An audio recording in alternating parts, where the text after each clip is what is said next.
Welcome to Hamvention, episode 573 for May 22nd, 2024.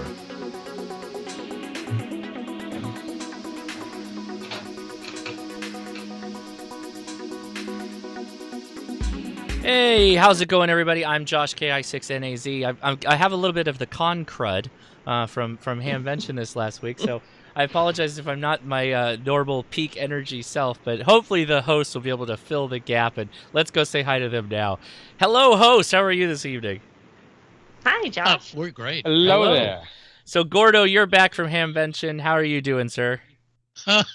Like you, overwhelmed Yeah. with a response that the Dayton Hamvention 700 volunteer hams pulled off. What a show. It was very impressive. They changed some of the way they did parking this year, and they had a lot of people out in the field directing traffic with their lights in the morning. And we did get rain on the first day, and so there was people out there getting soaked, and they sallied forth, and I believe the opening on Friday was one of the largest openings I've experienced, and that was under rain, so it was very impressive. But yeah, it was a good show. They all wanted to come in and get out of the rain, but the dealers inside the 6 different campuses, we loved it. They came pouring in. Indeed. And Don, how are you doing this week? I'm good. It's a little warm here. We're in the 90s most days, and the AC is dead in the house, so it's it's cooled down to 89 in here now. So 80 outside, 89 in here, but that's all right. I don't really mind the heat. It doesn't bother me that much. So Don't melt on us. Yeah. Yeah, I'll try not to. We missed Dayton, of course, but I lived vicariously through all of the various and sundry YouTubers, and hopefully in 3 more months we'll see some of those same guys and some of you viewers at the Huntsville Ham Fest in Huntsville, Alabama.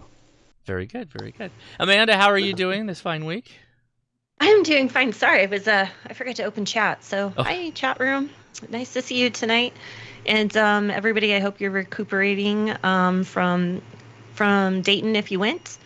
And it sounds like it was a fun time. Does anyone have the count yet of about approximately how many people attended? Probably still a little early for that. They had a live stream with DX Engineering, and they hinted at it, but I don't think they had final numbers. But maybe the chat will tell us. if they know. Chat room, let us know what you heard and where you saw it, and we won't hold you to the facts. Okay, let's see. What have we got going on tonight? Gordo's going to be showing us some great short shots, and I'm going to be talking a little bit about Skywarn. It's been very tornadic around the country, and we're going to talk about also maybe some good apps for you to download on your phone. And what else do we have going on? We got ARRL Newsline and no Dr. T, unfortunately. And then we'll have Hamit, canit, or whatamit, and maybe some other preview photos from Dayton. So stick around. We got a big show for you, and thanks everyone for joining us. Yeah, appreciate you. And remember, this is live, so Amanda and I are watching the chat, so if questions come up, just tag her and I with a @Ham Radio Crash Course or @Amanda. Or actually, you go by, what you go by in the chat so everybody knows? Amanda. Just Amanda. Okay, good. Or if you put question, I'll see it. Code name. Code name Amanda. Yes, very Miranda. Good. That's it. But let's go on over to talk to Gordo and hear his short shots for this episode. Gordo, take it away. All right. Well, thanks, Josh. And folks, you should have seen Josh. He was everywhere throughout the ham radio convention at Dayton. He had like wings on his feet. And let me tell you what a great show it was. They really polished off. If they had any rough edges a few years ago, it went smooth as can be. So congratulations to Mike Calder and all of those that made it happen at Dayton, Ohio. Well, before Dayton, we all know what happened on May 10. So this will be just a quick look and listen about the May 10th. That was from one of the prominences, and this is not a May 10 photo. This is one that we did about 6 or 8 years ago when we went up to Idaho to see the total solar eclipse. And those of you down in Texas all the way up to New England, you got photos like this as well. But notice the prominences on the edge of the sun. And what occurs is when those prominences get aligned just right with a straight shot at Earth, they can let off a flare. And we'll let Tamitha talk about solar flares and charged particles and coronal mass ejections in detail. But the flare they see first. And when there is a flare that has been activated from the very left-hand side of that shot to the right-hand side, that is a sunspot number 3664. And I'll tell you, that sunspot is going to go down in a long time history. Now, we've had big sunspot clusters like this all grouped together back in 1859. Carrington event. In 2003, we also had a small amount of activity that equaled to what happened this last May 10th. But every eye was on the edge, bottom right-hand side at about the 4 o'clock position. You'll see sunspot 3664 that's edging to disappear behind the sun. But when they get into this area, they can develop a real direct path of affecting communications down here on Earth. So we'll let Tamitha, who is a real expert, and Don, can you give us the best spots to tune in Tamitha's great predictions? Absolutely. On X or Twitter, whatever you want to call it these days, it's at Tamitha Skov. It's very simple. On YouTube, it's Tamitha Skov. And, of course, her website is spaceweatherwoman.com. And we're going to have a report in the upcoming Newsline report about the May 10th event and some really great Aurora pictures. Aurora was seen all the way down into Mexico. Wow. There was actually a friend of mine who lives about a mile straight shot from me, got some beautiful pictures of it. Of course, I missed it, but nonetheless, we had Aurora all the way down way down into the tropics, down by where we are in the Gulf of Mexico, and also down into Mexico, the country itself. So a very rare event indeed. And Tamitha, of course, just check with her. You got to follow her on Twitter and on YouTube and spaceweatherwoman.com, Gordon. Oh, great. All right. Well, thanks, Don. And this is what we're talking about on the face of the sun. And these eruptions can send out, at first, 8 minutes to see them. That's the velocity of both radio waves and X-rays.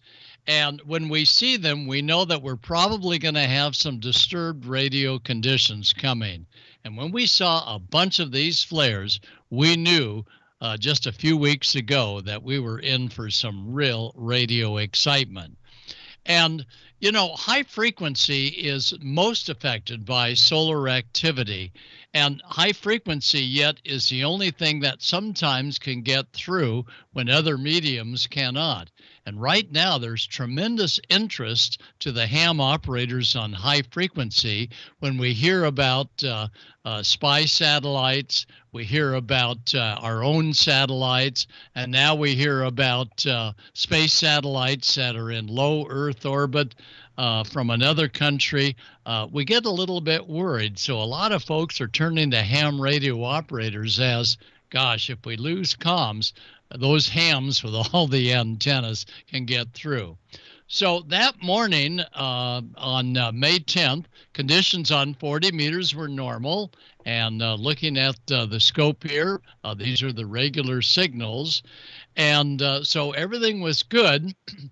And then I took a look at the Aurora oval coming in for later on. Holy mackerel, look how low that is taking place. Well, that evening, I thought I'd do a little bit of 6 meters and got on the air. And signals, I could see them all over the dial, were about 10 or 20 over 9. And I thought, well, it's going to be easy to make contact. So I heard one station, and I came in after I could sort of make out that he was signing off with another. And here was his response to me.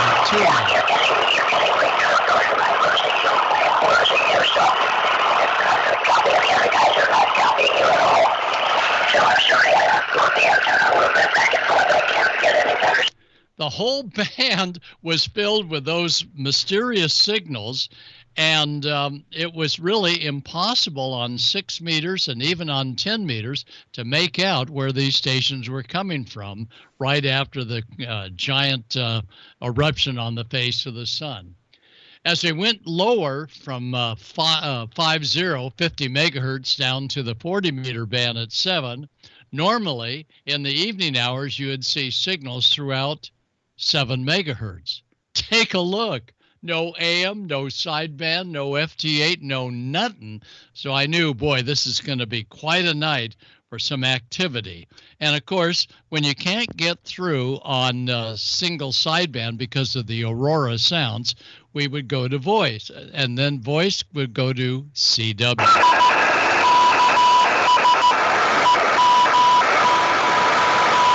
So we started out that early evening with some pretty good CW signals, and I thought, oh boy, we're going to be in great shape for getting through. When we look at what's happening, this is 2 days later, you'll see that we had indeed an X-class flare. And these solar reports come through from many different ham radio operators. This is Solar Ham VE3 Echo November. I can't seem to find his site anymore, but if you get a chance, Victor Echo 3 Echo November really pulls together some great shots. But of course, Tamitha is our real expert. But if you look to the left, you'll see that later on the evening, the giant Aurora oval came all the way down to Southern California.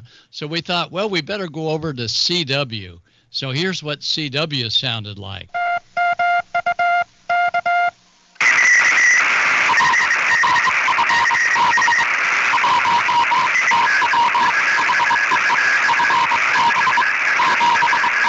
We could still hear the signal, we could still read the CW, but it lacked the CW tone that we would expect. And of course, throughout that night on May 10th, folks saw auroras just literally all around the world. And for those of us on the lower ham frequencies, like 75 meters and 40 meters, we were, as you can see here, off the air. But up on 6 meters, things were really happening. My booth at Dayton was the American Radio Relay League, where they brought me aboard as a volunteer instructor on the national basis. And a lot of the sounds that I've recorded are available to you if you'd like to teach a class or you want to tell the kids what it sounds like. Go to ARRL.org/ and my name, Gordon-West. Don't forget the hyphen. It's not lower, it's a hyphen. And down on that page, on the welcome page, you'll be able to download my on-the-air CDs free of charge for technician or general or extra. And it's on both the tech as well as the general 1-hour audio courses that you download, that you can hear the same sounds of the Aurora and what they do to the ham radio bands. So, no, unfortunately, Don, here in Southern California, we could not see any of the Aurora because of just the low overcast that comes in from the nearby ocean. But all over California, that was not right next to the ocean, they saw the full show. So, Amanda, did you get a chance to see it in your area of the Rocky Mountains? Amanda? I most certainly did. It wasn't the best shot in the world, but we couldn't even see it with our naked eye. We had to take photos with our iPhones to be able to see it. That's the only way we could see it. It was amazing what the phones could pick up that we couldn't. I think a lot of people posted those kind of things online where they couldn't understand how the phone was seeing it, but not them. So I don't know. We'll have to have Dr. T explain that to us, how it can show up better that way. We've got some great Aurora pictures on the Newsline report about the sunspot activity as well. I don't know how that works at all. And Josh didn't get to see anything, but a lot of our viewers did. Yeah, it's too bad. Of course, have you ever seen? No, I haven't. Okay. This is my first time, by the way, too. First time. It was pretty cool. And now I can understand why some people would like to live in Canada and Alaska and things like that, because they get that view tons. And I think it's the most awesome thing I've ever seen in my life. So what about you guys in the chat room? Tell us if you saw it. And that's it. Anything else, Gordo? Nope, that's it. I just wanted to play the radio side, and we'll wait for a couple of weeks and Tamitha will come on. But I know even tonight we're going to have, of course, the visual as well as what happened on the sun that made this probably the second largest activity of the sun affecting radio waves since 1859. Wow. Pretty wild. And chat room, don't forget to talk about your woes on the radio during the solar flares. So if you notice something that you've never seen before on your waterfall or something, let us know. And all right, let's take it over. More flares, more upsets. We're going to talk about Skywarn and tornadic events. So basically, first of all, we all know a really cool movie is coming out this summer, right? Twisters. I think every single one of us saw Twister and absolutely loved it, and it was fantastic. See that? I encourage you guys to watch the trailer. I couldn't play the trailer on here because it has way too much licensed music in it. Yes, thank you. I thought about plugging it in. I was like, nope, that one's going to cause a red flag. So anyhow, I wanted to talk about realistic Skywarn, not the movie and what they do in the movie. Everything they do is dangerous, stupid, and very exciting. We as Skywarn weather spotters don't do any of those things. We just report weather so that our National Weather Service has a better direction of where to plot things and where to make announcements and special warning statements for. So we might see golf ball size hail that they're showing on the radar. It should only be about pea size. So when we announce those, it's important. So I'm going to go over a quick slideshow here that I did not make. Don't judge me on the way this looks from 1998, but we're going to go over it. So stay tuned. Let me get to the same page here on my own computer screen so I can read it. First of all, what is Skywarn? We all know what Skywarn is. It is it's kind of like the Aries to ARRL. So Skywarn is a subsection of the National Weather Service, and they oversee it. They license it. They control who can be a Skywarn spotter, and they train us to become Skywarn spotters.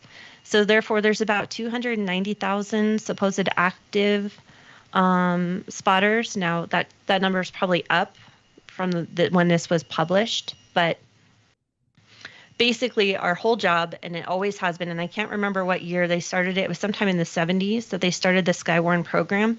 But our job has been very important, and it remains so because of what we see in live view instead of what they're seeing on the radar. And by the way, guess what? Technology sometimes fails. Oh, imagine that. So yes, sometimes indeed. Doppler radars are down.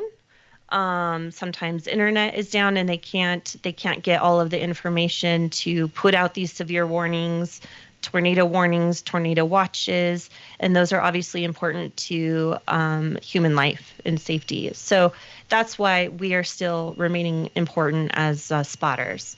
Okay, so who can be a spotter? Basically, anybody can be a spotter. Spotting is not, what's the word I'm looking for? It is not just a notch in amateur radio. You don't have to be an amateur radio operator to be a spotter. So spouses, things like that, or a lot of people that live in rural areas also get their spotter numbers. Emergency managers typically become spotters, even fire and public safety members become spotters as well, just so they have the knowledge and they can, they're always out in the field and they might not always have technology as well. So they might be calling into dispatch to ask them, what is going on out here? Should I be worried? Those kind of things, but they can also report on what they're seeing currently as well. So that's everyone can become a spotter, basically.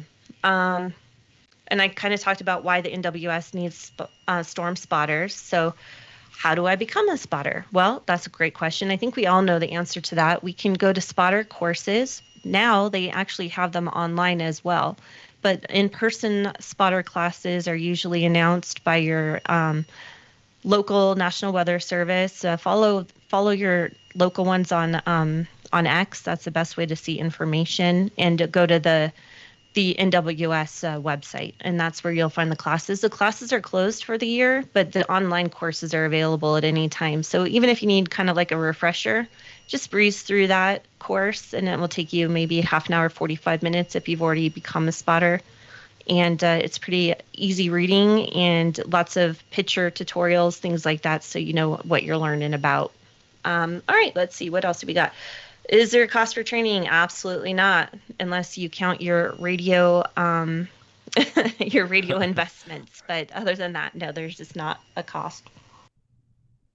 Do I need to pre-register? Yes, most weather service offices ask you to pre-register, and that's just so they have accounts, so they know how many handouts to bring, things like that. So most of our spotter training courses do not take place at a National Weather Service building.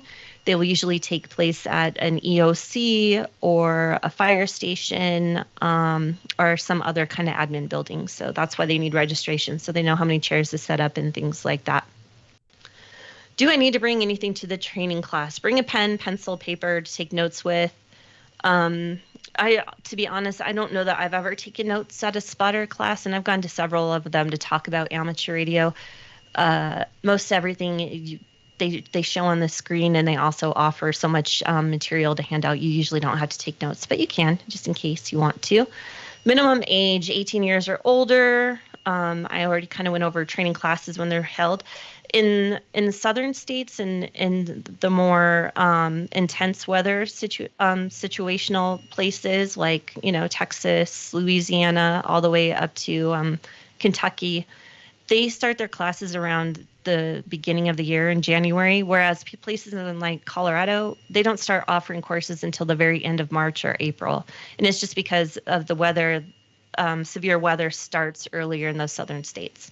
So our classes rescheduled. You'll find that out once you register. What is training like? I can just tell you from firsthand. It's basically a really cool slideshow that involves lots of videos and basically their expectations of what they're looking for in a spotter and why they need us. So it's about, most courses take about an hour to an hour and a half, depending on how much chit chat is in there. And then in every class, they, of course, always let an amateur radio representative get up and talk to the whole class and encourage them to also get involved in ham radio and how we use ham radio to talk to the NWS to report our spotting and from our spotting networks. And sometimes that's overseen by your local areas group, and sometimes it's just a Skywarn group in your county or region of your NWS. As you know, everybody knows, the NWS is spread out, and I don't know how they spread these buildings out, but we have 3 here in Colorado. So we have one in Boulder, one in Pueblo, and one on the west in Grand Junction. So every state is a little bit different on how many offices they have. There's usually at least 2. And let's see, what else? Where can I learn more about severe thunderstorms or tornadoes? I'm going to put it this way, not from the movie Twisters, okay? Watch real YouTube videos. Watch some real chaser videos as well, and you'll see the difference, and you can compare notes. But how often do I need to come to training? Do training the first time, do the whole course, and then they have an advanced course that you can take. And in the advanced course, they just get more into the nitty-gritty about weather terminology, all the different clouds. Can you all name all of your clouds? I most certainly cannot, and I've taken this class several times. I know, like maybe 2. I know mammoths and the ones that look like spaceships. So I'm sorry, that's all I can remember. Yep. And I can't even remember the name of the ones that look like spaceships. But I'm unable to drive. They do now have online courses. So once again, everybody, go to the National Weather Service website and just type in search for Skywarn and get involved. But I want to talk about what not to do. Don't act like you're a storm chaser. Don't be a storm chaser, and don't do it, because real storm chasers have lost their lives. And there's, I think there's a statistic of at least 1 a year that dies in the weather they were chasing. So let's not do that, and let's not endanger others as well if we're not prepared to go into those situations. Stay where you are and report on the radio, and your Skywarn net control will take it from there. If you don't have a radio, but you do have internet service, tweet to your weather service. They will take reports that way too. So as long as you tag them in your X tweets, I think, is that how you say it now? X tweet. They will find it, and they might ask you more questions. I've had the weather service ask me more questions. I reported that we were getting 3.5 inches of rain per hour, and they said, how much so far? And so then I said, oh, we have an inch in the rain gauge, and I put Davis weather station because, it's a big difference because that's a pretty high-end one compared to just your little tube out there collecting rainwater. So it's fun, and it's another part of the hobby that you can get into, and we're gonna maybe bring in some other Skywarn experts that can help you decide if that's one more thing you want to put in under your hobby belt. So, all right, I'm not watching chat, so I didn't see any questions. Josh, anything? A lot of people started talking clouds, so lenticular, stratocumulus. Lenticular. Yeah, that's the one. Okay. So there you go. They're helping you out through the whole thing. Thank you, my friends. I appreciate you. Yeah, is there any? So I know they said what to bring to class, but as far as a spotter goes, what kind of gear do you actually bring if you are spotting? Well, if you're actually spotting, first of all, you can still be issued a spotter number. And that spotter number issued to you personally correlates with your personal address. So I'm FR 44, which is Fremont County, number 44 in the county. And if they look at my number, then they know where my address is, so they would know where I would be reporting weather from. Right. So if you're not at home, maybe you're driving, maybe you're traveling, they can still use your spotter number, but it's no longer relevant to your location. So you must put your location in there. And one other thing I would mention is whatever you are trying to get the NWS's attention, always timestamp your information so that they know how current it is. They don't need reports of gushing rain from 2 hours ago. Okay, that's not relevant to them. They're trying to keep up. So just make sure you do those kinds of things, and you'll learn all of that in the spotter training class for sure. They talk about all the ways to contact them, and they'll talk a lot about amateur radio and how it still remains valid and a need for them. And almost every National Weather Service, I can't say all of them because I haven't been in all of them, but all the ones here in Colorado all have ham radio setups. And they might not always respond to you, but they are usually always listening when there's severe weather. And sometimes they will come back on the repeater and ask you questions about what you reported. And that's always kind of like a cool feeling, is like, oh, how much is it flooding there kind of thing. They want to get more specifics so they can look into it and report it as severe weather online. So, all right, I don't see any other questions. Oh, yes. Thank you, Tom. Yes, make transmissions brief during severe weather. Say only what you need, not like, well, it's looking pea-size hail to me, but it could start to get up to quarter size. Don't do that. Just report what you see and let somebody else jump in there because they might be in a different area. Repeaters cover a very large area, so there could be somebody that all of a sudden is spotting a funnel cloud and you're just talking about water in your gutter. So, report the necessities. They want to hear about wind gusts over, I think it's 42 miles an hour. Any size hail now. It used to be like quarter size or above, but now they'll take any size hail reports. Amount of rain falling per hour is very important to them typically. And I'm sure there's some others out there, but definitely rotating clouds and things. Sometimes they don't see those on the radar either. So, and let me see if there's anything else that, is there a big difference between basic and advanced Skywarn courses? Kelvin, I do believe that the advanced Skywarn is more limited to amateur radio operators. That way they can get more deep into how we should be handling our nets, our Skywarn nets, and things, and what they would like to hear and what they would like to not hear on the radio. So that's part of the advance. So it is important for us as spotters in amateur radio to take that advanced course. 58 miles per hour. See, Tom should be doing this. WI7KY. All right. Well, that's all we have for Skywarn right now. Be safe out there, and be sure to report your reportable weather, and not just the basics that sprinkles are coming down. Okay. All right. I can recommend a really, really good iPhone app. I believe it's on Android as well, for radar. It is what most of the National Weather Service and television and professional meteorologists use. It's called Radar Scope. Here's the icon down in the corner of the screen down here. Oh, there you go. Oh, you got it pulled up? Yeah, you can see. Yep. There it is, Radar Scope.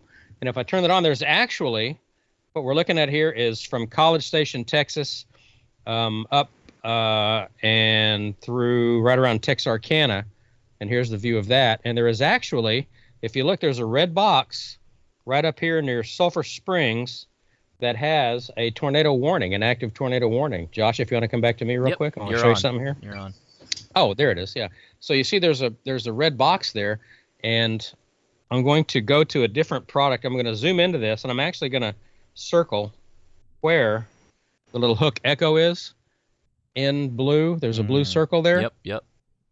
And if you go to a product called Velocity, it shows you the wind going away from the radar site in red and towards the radar site in green. And when you see red and green real close together, that is a radar indicated tornado, and that is what is showing right there in the blue circle. So Radar Scope, I think it's $10 for the basic version. They have a pro version as well that I don't have, but if you're wanting to check out radar, this is the one. This is the one to get, Radar Scope. Thank you, Don. I appreciate that. And is there any charge for it, or it's free? It's $10 for the basic, and the pro is extra. I don't have the pro. It's also you can get it on Mac OS as well. I've got it on my MacBook as well, which is pretty cool. Yep. Oh, right. Best $10 you'll ever spend on an app, believe me. Yeah, you know, to be honest, I kind of wish NOAA website had prettier graphics. You know, theirs are pretty archaic looking. So, NWS, help us out. All right. Before we go to Icom, I'm going to bring something up because someone started to talk about it in chat. So this is going to be kind of a roundtable open discussion. Evidently, as everybody was going to Dayton this weekend, the ARRL's website kind of went down, and LOTW went down, and the resource library went down. And we don't know what we don't know. So there's a lot of speculation about were they hacked, what happened, what was infiltrated, if they were hacked. And, you know, the ARRL is trying to figure this out too. Josh, what are your thoughts on this? I don't know exactly. Obviously, we, as you said, well put, always speculation on this kind of thing is something we probably shouldn't be doing. But at the same time, I know that many times when servers are migrating to different software and whatnot, there's one thing that might take out many things if it's on the back end of the system. And so that's a possibility of what could happen.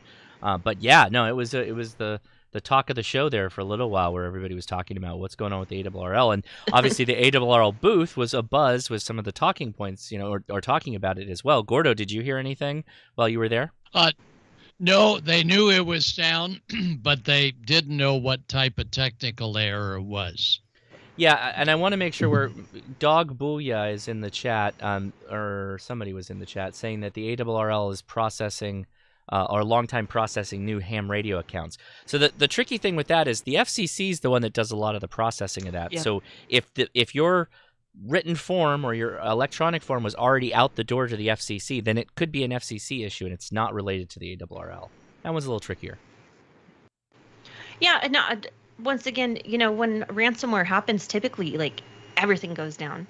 But ARRL's email is still working. As far as I've received, all my section manager emails and all my ARRL.org email is working. So usually when it's a hack, they shut everything down. I'm just saying from past knowledge of watching other companies, they shut everything down. So that did not happen. So, there's going to be speculation until they figure it out and put out a press release of what actually happened. And just, people want to be mad at somebody for something, but take it easy, everybody. And we'll get your LOTW uploads as soon as possible. But, I have to say, people here in Colorado have emailed me, and they're mostly like, do you think I'm in trouble? Like, do you think any of my personal information is in trouble? That's all they're worried about. Sure. They're not mad. And as ARRL already said, they don't keep any kind of like payments on record or anything like that. So nobody's hurt, and nobody's like spoofing our emails and sending out bad things. So I think we're okay. I know LOTW is a big one though. So hopefully that gets up soon so everyone can finish getting their awards and that next DX listing they were hoping for. So, all right. Well, with that, let's take it over to Icom. The wait is over. Come see Icom at Hamvention 2024 in Xenia, Ohio from May 17th through 19th. Also, you won't want to miss a sneak peek of an upcoming mystery radio release. Upgrade your station with one of Icom's fabulous HF radios. With the IC7610, faint signals are no longer challenging for DXers and contesters. The high-performance RMDR can pick out the faintest of signals, even in the presence of stronger adjacent signals. This is the SDR every ham wants. With Icom's IC905, VHF contesting is a breeze. This all-mode rig covers 5 bands with one radio. 2 meters, 70 centimeters, 1.2 gigahertz, 2.4 gigahertz, 5.6 gigahertz bands, and with the optional CX10G transverter, 10 gigahertz. Large color touchscreen, easy D-Star settings, and a separate controller and RF module configuration to reduce signal loss. Explore the world of microwave with the IC905. The IC705 and IC7300 are the perfect go-to rigs for outdoor hams who love POTA and SOTA activations. Both radios feature a large touchscreen with real-time spectrum scope and waterfall for intuitive function and setting operations. The IC705 provides base station features and performance in the palm of your hand from HF to 50, 144, and 440 MHz. The IC7300 is an industry first, using RF direct sampling in an entry-level HF radio. If you're getting a head start on hurricane season, Icom's IC7100, ID5100, ID50, or ID52 are the perfect traveling companions and should be on your go-kit list. From high-powered base stations to compact and travel-friendly handhelds, Icom radios offer in-demand features and functions to keep you active on all bands, inside your shack or out in the field. For more information about Icom's amateur radios, visit icomamerica.com/amateur today.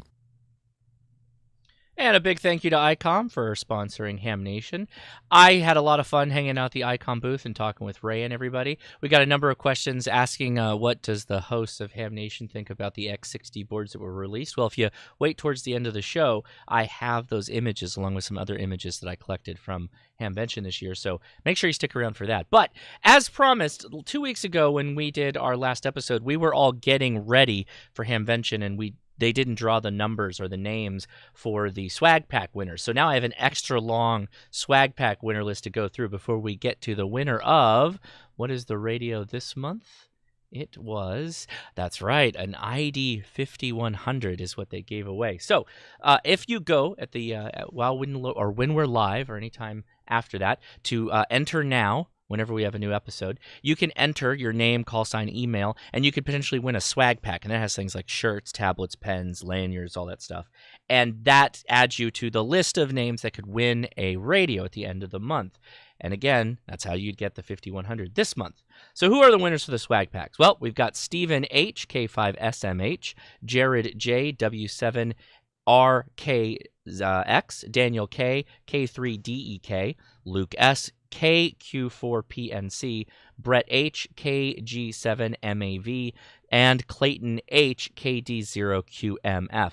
And the winner of the ID 5100 was Bruce L. WW5BL. So congratulations, Bruce. You are the winner, and they'll be sending that radio off to you. And stick around, and we'll have those images. But until we get to that point, Don, what's going on with you? Oh, I'm just sitting here sweating in the 89 degree. It's 88 now. It's cooled Oh, off. 1 degree cooler since we started. Great. Yeah. Yeah. Thankfully. No, we're just enjoying life. And I really enjoyed. I can't wait till you show the pictures of the pop radio. That's what I'm calling it. I'm calling it the pop radio. It's because it's parts under plexiglass. There you go. Very, very, very cool presentation. Let's go ahead and get into the news of the week, I believe, from Amateur Radio Newsline. See what's going on there with some Aurora pictures. From Amateur Radio Newsline Report, number 2429, this is Ham Nation headlines for Wednesday, May 22nd, 2024. We begin with a look at the monumental solar flares that struck us here on Earth, a storm with a magnitude not seen in more than 20 years.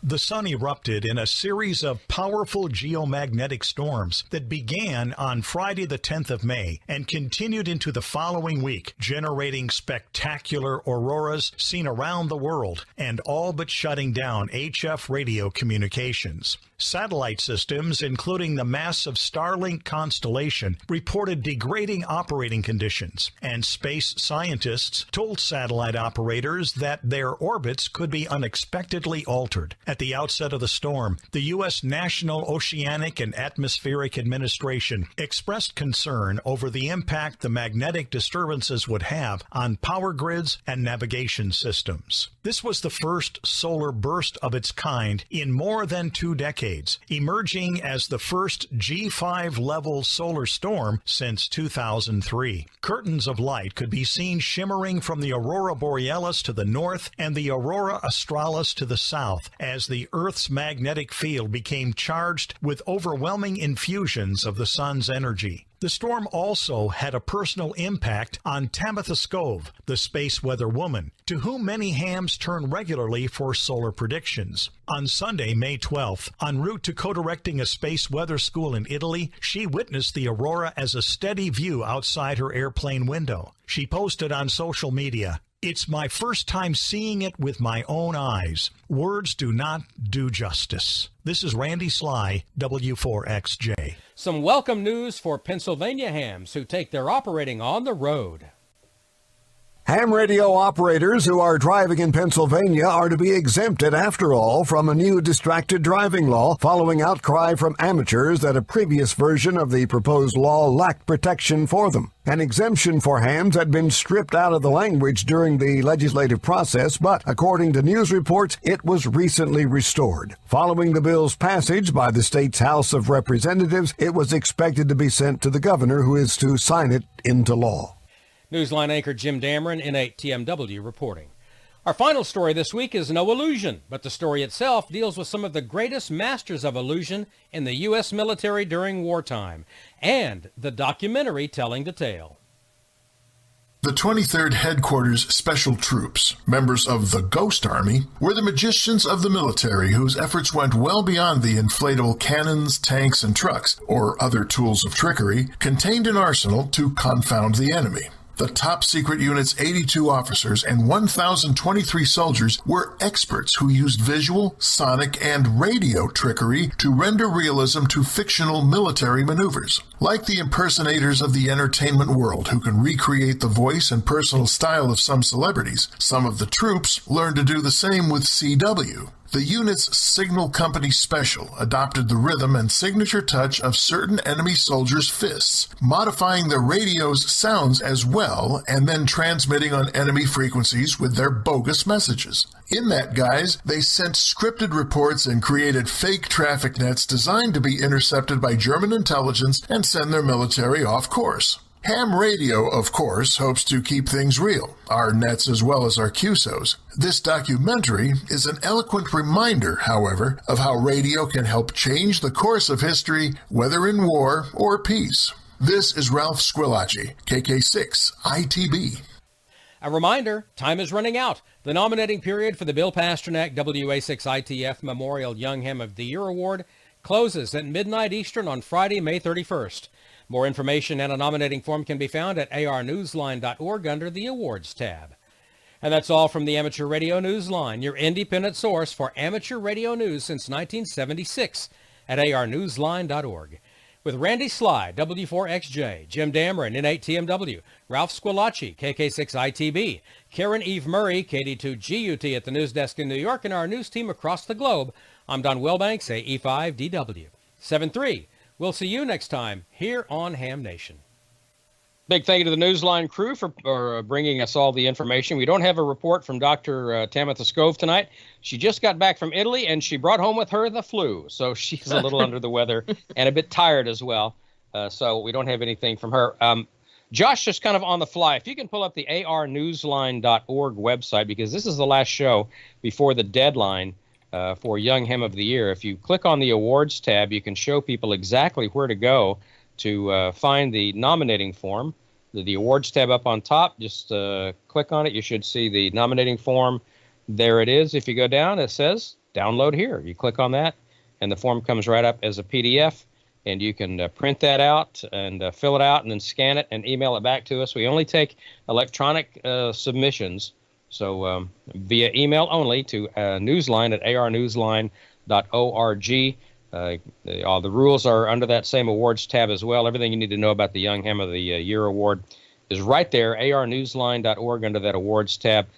If you have a young ham, 18 years or under, that is deserving of recognition, we certainly encourage you to get that nominating form in, and the judges will start putting things together just as soon as we get all of the nominees in, after midnight Eastern on May 31st. So there it is. It's right there at your fingertips, arnewsline.org. Click on the awards tab and download the nominating form and get it into us, because we're looking forward to recognizing another outstanding young radio amateur 3 months from now. It's the third weekend in August in Huntsville, Alabama, at the Huntsville Ham Fest. Josh? Yeah, very good. Well, lots of stuff to talk about. Obviously, yes. I want to go back a sec to Skywarn. So it's a thing that's always been on my list to do, but then I've always thought to myself, well, I don't have tornadoes. But I remember, Amanda, you told me, well, it's not just good for that, it's good for any kind of harsh weather that you might be involved in. It's not just for tornadoes. So everybody that doesn't live in an area with tornadoes, you think to yourself, oh, pshaw, I don't need to learn that. But that's not the case, right, Amanda? That's correct. And especially in California, where so many wildfires have happened, you have mountain tops. I mean, your mountains are in your city of LA. Yeah. So a lot of them have burnt here and there, but those cause mass mudslides when a heavy rain does all of a sudden come. And Gordo can attest to this as well. Gordo, you probably do Skywarn nets, don't you? We certainly do. And the great work that they do allows us during the summertime, when we don't have mud, but we can look at the many cameras that the state has put around, and our monitors that are Skywarn monitors, many of them will be watching those cameras, such as Orange County Fire Watch, just to be sure that they don't see something that is erupting at the very beginning. Absolutely. Yeah. So spotting is just kind of different depending on what area of the country you live in. Blizzard, whiteout conditions probably happen in North Dakota, South Dakota, Montana, things like that all the time. And that's probably what they're spotting. Mm-hmm. Absolutely no visibility on county road, whatever. California, heavy rain, starting to see mud in my backyard, and they would know because of your location of if that's detrimental or if they need to start contacting emergency managers and things like that to start getting sandbags out. Same thing, and with earthquakes, there's probably something you would do, maybe not necessarily spotting, but other damage as well. You could use a spotting network, your same kind of layout of how you would report weather as reporting damage to a neighborhood. Mm-hmm. How else can you? Yeah, flooding, mass flooding, flash flooding, heavy rain, heavy snow, all that fire weather. Your desert communities are going to care about flash flooding, right? That's a big thing for desert communities, right? So even mountain areas. In Colorado, we worry about it all the time. Mm-hmm.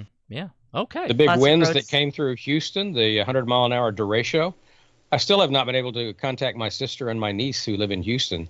The cell phones are down. Everything is still down there. They had 100 plus mile an hour straight winds in Houston the other night. So wow. Yeah. And the Dare show happened, kind of like in the COVID times. They're like, what mass catastrophe is going to happen now? Then the Dare, Right. is that, do you say a Dare show?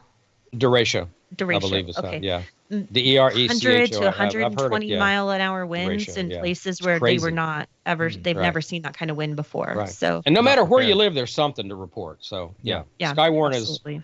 is important everywhere. Yep.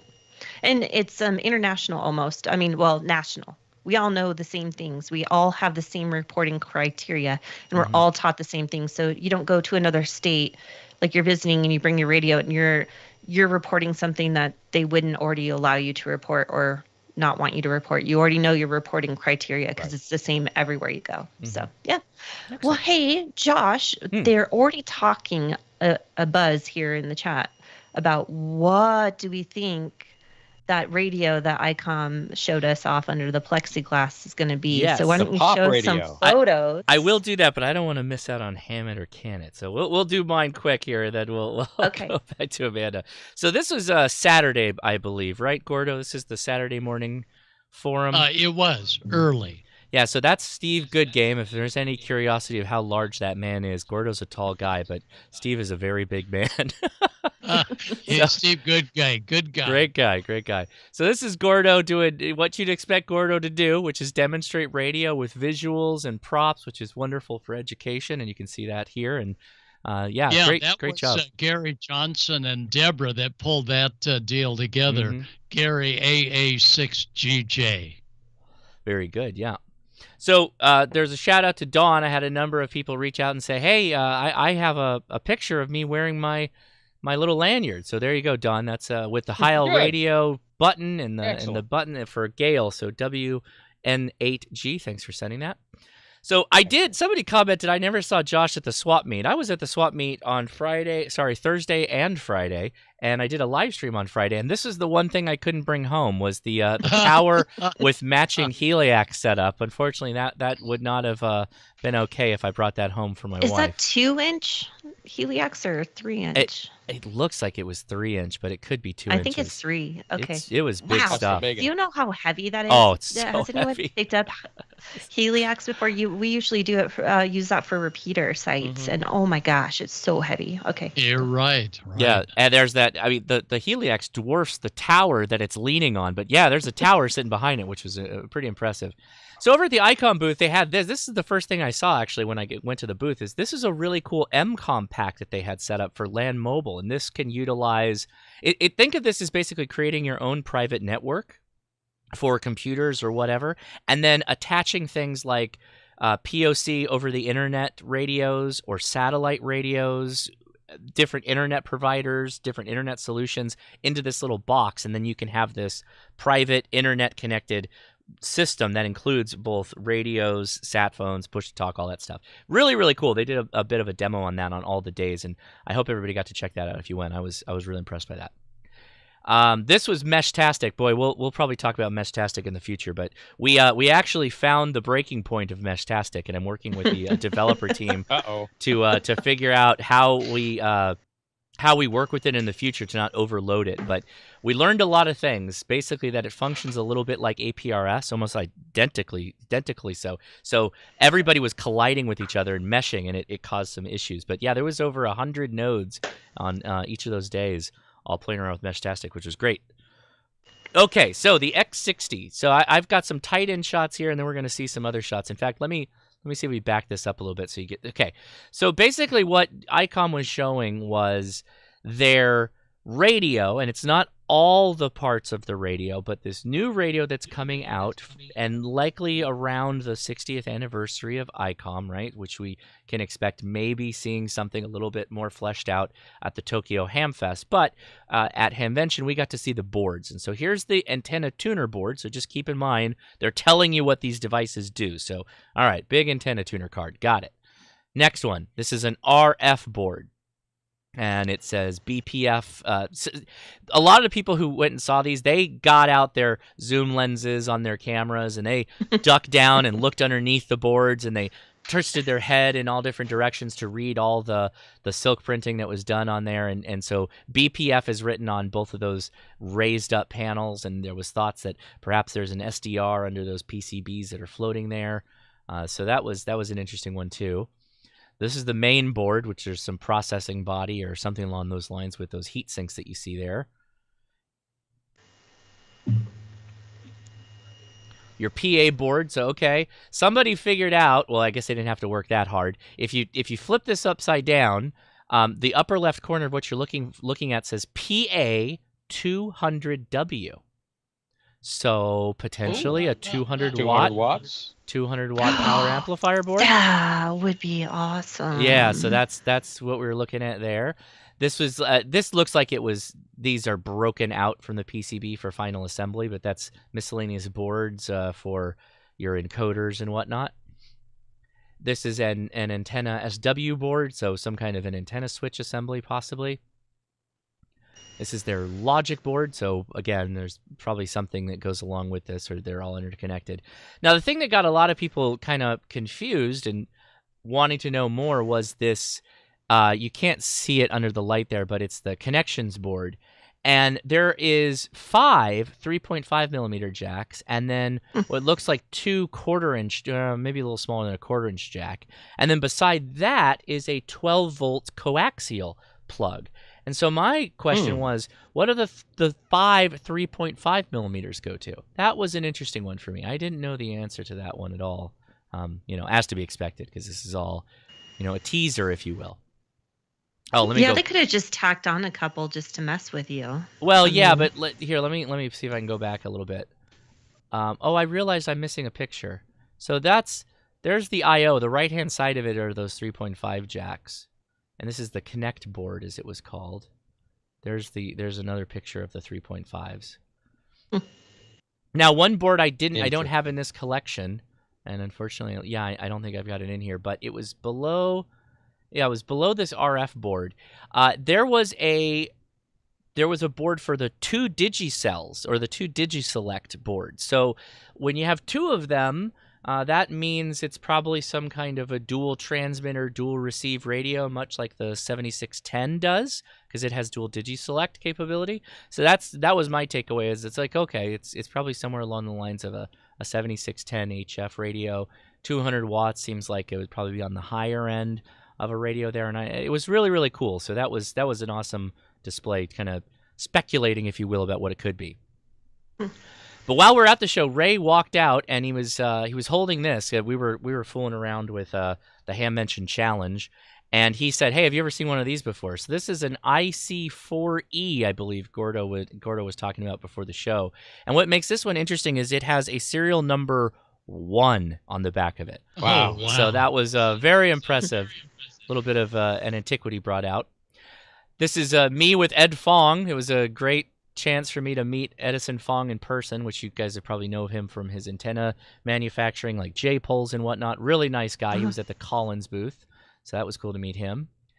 And this is our winner of the Hamvention Challenge. So he spent all day from the moment the show started until basically Ray was like, I got to get out of here. It's 4:30. I got to get ready for something else.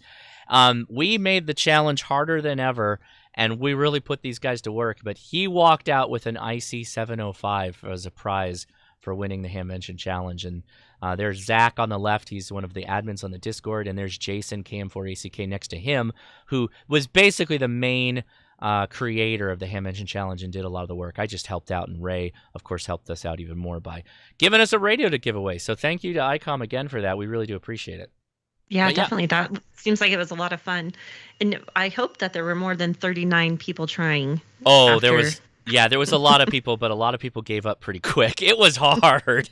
I will be doing a live stream with Jason, KM4ACK, where we will go through actually what the challenge items were. And it was tough. It was tough. So, all right. Amanda, okay, well, do you want to hit some us? Some of the comments, speculation. Oh, yes. One said 7860 for the 60th anniversary. I saw 7860 and a 7620 is another thought. Like maybe it's an upgrade to the 7610. And then somebody said a replacement for the 7851 for the anniversary, I believe. So we don't know, but we'll find out. All right, let's get to Hamit or canit. I'll throw it in 1 second. Jocelyn just dropped a link to the ARRL latest update on LOTW. Jocelyn is in the chat, so the link is there. People that are watching, you can pull that up if you'd like. I read it quickly. They don't know what caused it yet, so there's the takeaway. Oh, there's your update. It was May 22nd. I saw it earlier today. Yeah, there's nothing. Yep. But there's so many. Makes me mad because so many people are on tech boards everywhere saying ARRL hacked, and it's clickbait because nobody has said that. And they're even saying ARRL has announced that they've been hacked, but no, they have not announced that. They did say a serious incident involving access to our network and system. So access usually implies someone gained access a little bit. There's some implication there, but yeah. All right. Let's see. What am I sharing here? Okay. Okay. All right. Do you see my screen? Favorite subject. My favorite segment, by the way. Yes, we see it. Okay. Okay, this Hamit, canit, or whatamit is the deal here. I don't know what this is. First of all, whatamit. So it's some sort of radio that's plugged in, and it looks like it just plugged into its charging, and it's in a different language. Yeah, it's in German or something. Yeah. Is that like an Android device? Is that like one of those Android phones that has radio in it? It could be. I just he was showing it off, and everything was in a different language. So whatamit, everybody, if you know, let me know. That's my guess. I'm a Hamit though. If it's a phone connected to a radio and they actually interface well. I know, right? Mm-hmm. Everything about this is cool. I'm glad you got a certificate from the NAQCC. My only thing is, everybody stop using Comic Sans. Please, just stop. Please. That's the worst. You took it down like 2 levels. Just use. I'll send you some fonts. How did Comic Sans get such a foothold in amateur radio, Amanda? I don't know. It's everywhere. It's a graphic designer's nightmare. Okay.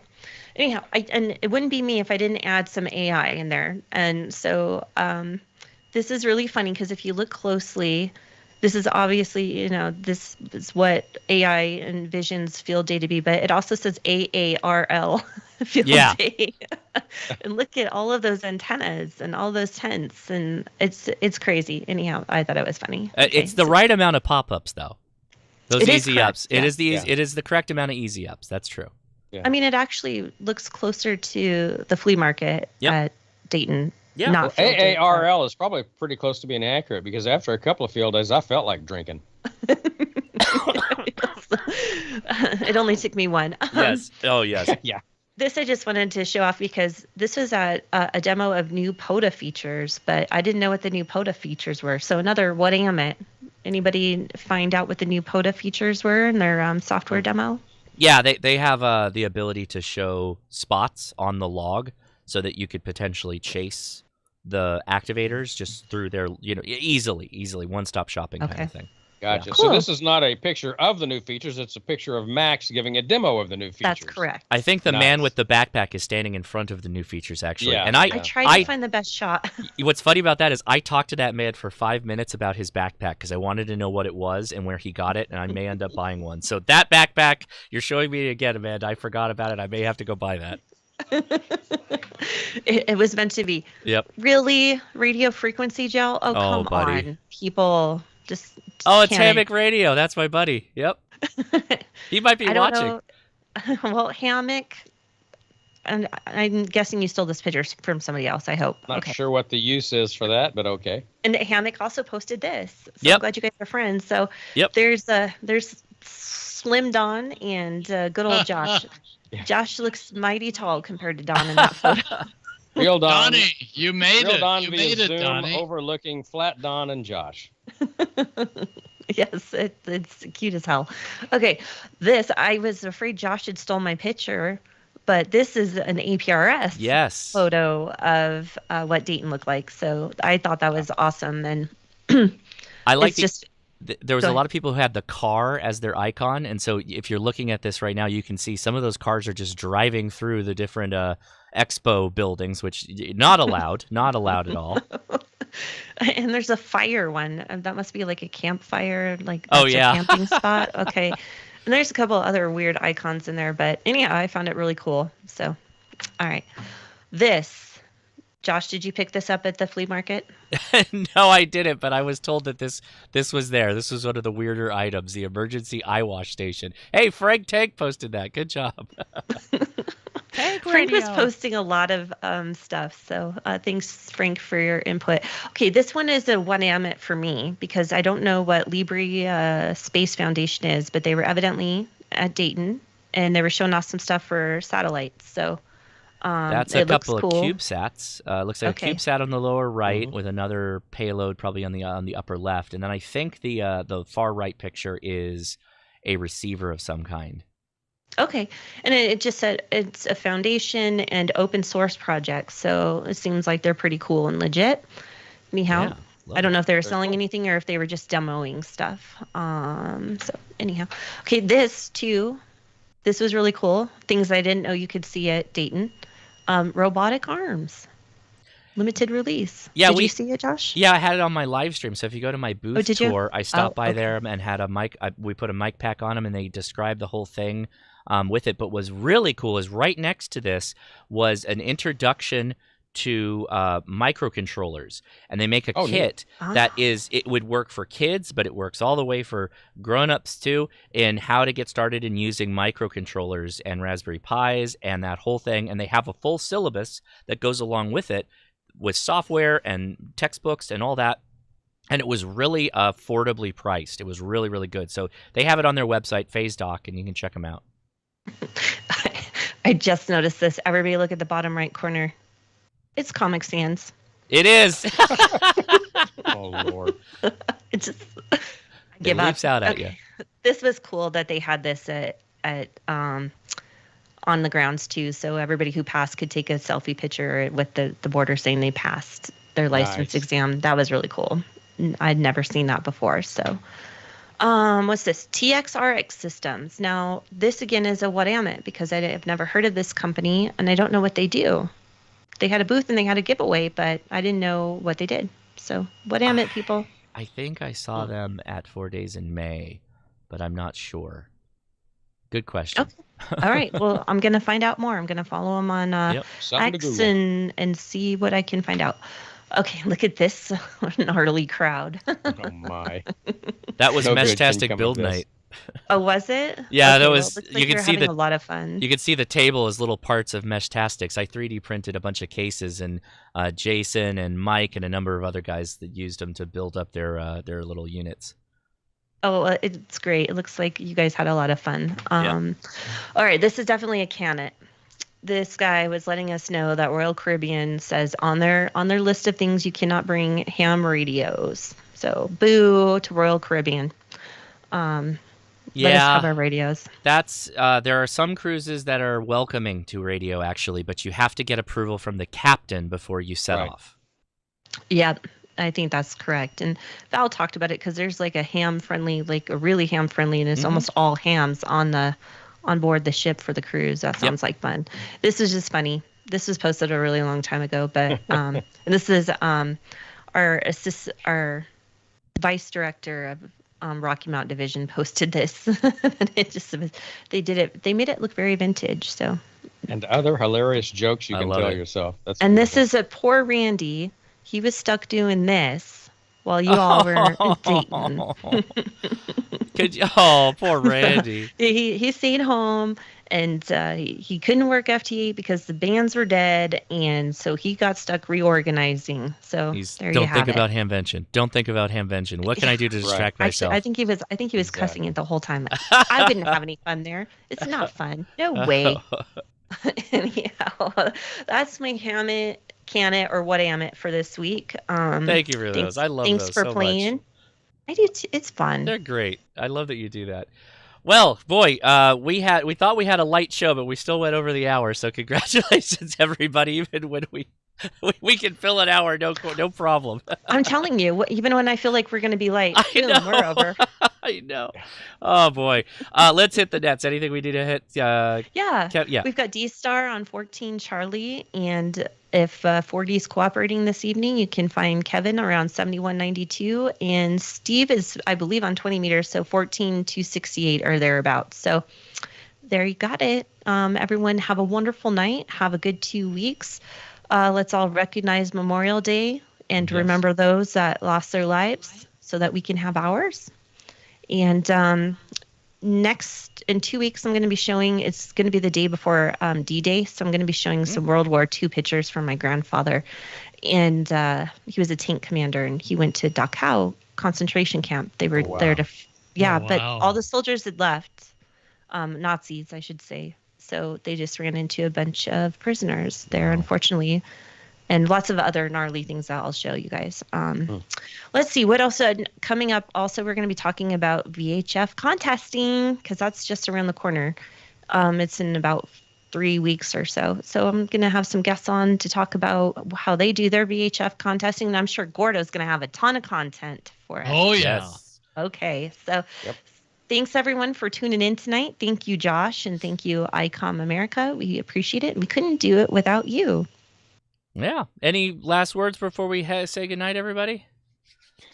9 days left to submit your nominee for Young Ham of the Year. Go to arrnewsline.org under the awards tab. Nominations close on midnight, May 31st. So get your deserving young radio amateur in. Link is in the description, guys. Go avail yourself of that, please. Okay. Yes. And now that the ARRL site is up, go to arrl.org/my name, Gordon-West. And down there, you'll see all of the 1 hour audios that we have for those of you that want to show off what happens on the airwaves, even during an Aurora. Well, thank you, Gordo. Appreciate all your hard work in doing that. Very nice. Little known fact, Gordon's middle name is actually hyphen. Well, there you go. With that, 73, everybody, have a great rest of your week and enjoy the weekend. 7-3. See ya. 7-3, everyone. Good night. See ya. Thank you, Joshy. Thank you, everybody. Thank you, everybody watching. We appreciate you.